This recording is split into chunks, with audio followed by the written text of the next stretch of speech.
Let me come to you, Ram.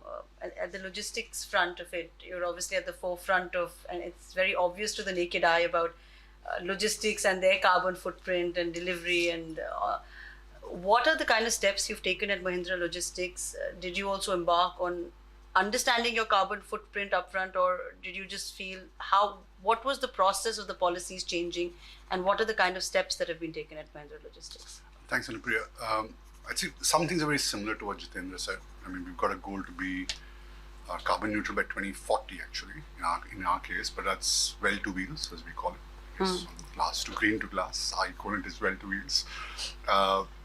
And we did, we kind of baselined the business. We've laid out some targets, but really, it's been around four broad pillars. The first one is decarbonising freight, which is the largest part of our business. And, we've been investing in electric. We have 30% of our last mile intra-city logistics now is electric.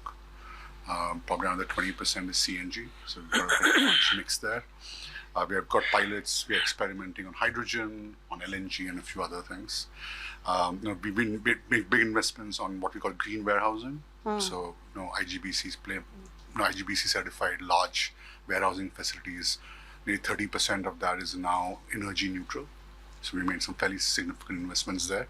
And the third one has been circularity, which is a lot of operating processes, and that's where a lot of change management and I think, frankly, a lot of culture management has come in, from the way we run our MHEs inside our facilities, the way we make pallets. So we've got, for example, renewable or recycled pallets, which we use in our facilities now. But the one which I think we're investing the most on in real terms, I think, is what we call advocacy, right, and accountability. So the advocacy part is the work we do with our customers, because we are in general services.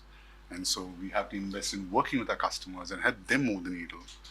And that's a fair amount of work. We've got, we invest in tools which actually allow our customers to understand their carbon footprint when they operate with us. And so we can partner with them on reducing footprint. And the accountability part is the internal piece. So all our leaders, for example, have part of their annual performance pay is linked to sustainability performance. Right, so we've actually made that big shift to try and say that we got to lead it from the top of the pipe. So those are four things, and there's a lot of stuff which I think is done below that, but I think those are the big four things we've really been investing on. And I think as we stand today, I mean, we laid out a target to kind of reduce it by around 50% in Scope 1 and Scope 2 by 2026. I think we are on track there, right? Probably a little bit ahead in some parts. So I think it's a good place, but it's not enough. It's not enough.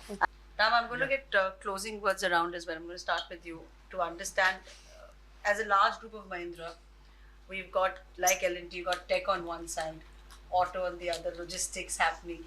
How easy or difficult has it been to collaborate the sustainability ideology across a group?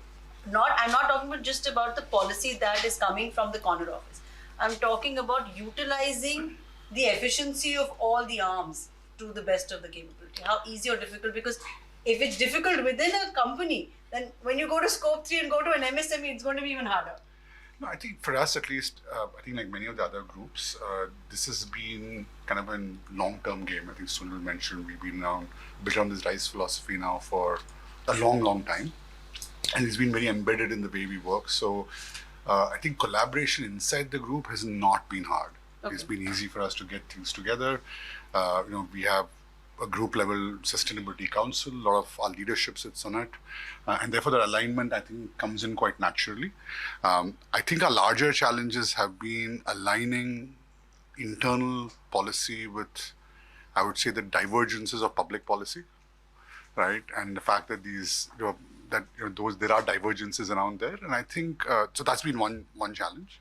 The other one is, I think, as you get to Scope 3, Scope 3 is a tremendous multiplier.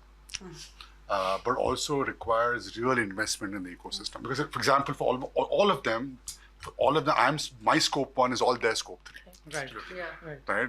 In real terms, what is Scope 1 for me, Scope 3 for all of them, right? So I think it requires this incredible investment in kind of really partnering, and that's where there's a different challenge on how to get incentives sorted out around your ecosystem. But Rampraveen, I mean, what you're doing is that if I know that you are into EVs, you are into hydrogen fleets and things like that, I would try to come to you, right?